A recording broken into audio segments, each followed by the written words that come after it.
ஹரஹர சங்கர ஜெய ஜெய சங்கர. ராவண வதம் முடிஞ்சுது. அதுக்கப்புறம் ராமர் அனுமான கூப்பிடுறார். ஆஞ்சநேயா, நீ போய் சீதாதேவியை பார்த்து ராவணன் போர்ல கொல்லப்பட்ட விஷயத்த சொல்லிட்டு வான்னு சொல்றார். ராமரோட உத்தரவுப்படி ஆஞ்சநேயர் சீதா பிராட்டியை தேடி வரார். சீதை கிட்ட ராவணன் போர்ல இறந்த விஷயத்தையும் ராமரோட க்ஷேமத்தை பத்தியும் சொன்ன ஹனுமான் சீதா பிராட்டி கிட்ட ஒரு வேண்டுகோளை வைக்கிறார். நீங்க உத்தரவு கொடுத்தா உங்களை மிரட்டின இந்த அரக்கிகள் எல்லாரையும் இப்பவே கொன்னுடுறேன்னு சொல்லுவார். இதை கேட்டதும் சீதை சொல்றா, நான் பட்ட கஷ்டங்களுக்கெல்லாம் காரணம் என்னோட விதி. ராவணனோட கட்டளைக்கு இணங்க இந்த அரக்கிகள் என்னை மிரட்டினா.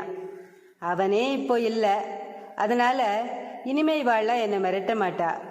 அதனால ராவணனோட வேலைக்காரிகளான அரக்கிகளை நான் மன்னிக்கிறேன்னு சொல்லுவா.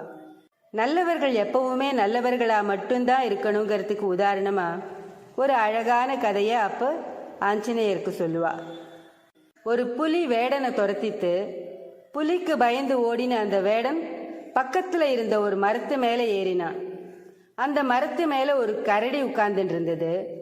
பயந்து போன வேடன் அந்த கரடி கிட்ட, என்ன ஒரு புலி துரத்தித்து பயந்து போய் தான் இந்த மரத்து மேலே ஏறினேன், என்னை கொன்னுடாத, காப்பாத்துன்னு கெஞ்சுவான்.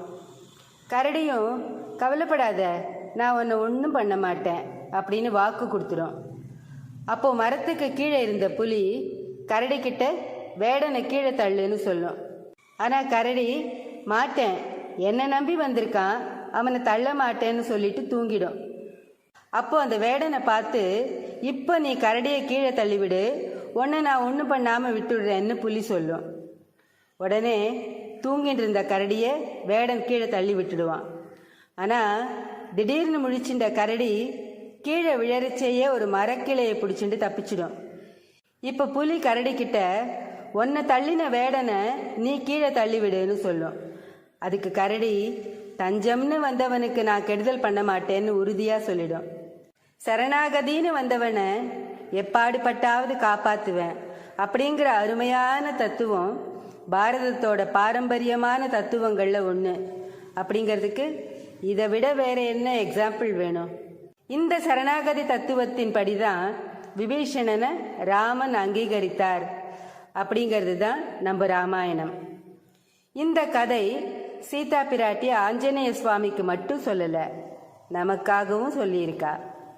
எந்த சூழ்நிலையிலையும் நாம் நம்ம நல்ல குணத்தை கடைப்பிடிச்சா தர்ம தேவதை நமக்கு பக்க துணையா இருந்து எல்லா நல்லதையும் நமக்கு செய்வா. ஸ்ரீ மகாபெரிவா திருவடிகளே சரணம். ஹரஹர சங்கர ஜெய ஜெய சங்கர. காஞ்சி சங்கர காமகோட்டி சங்கர.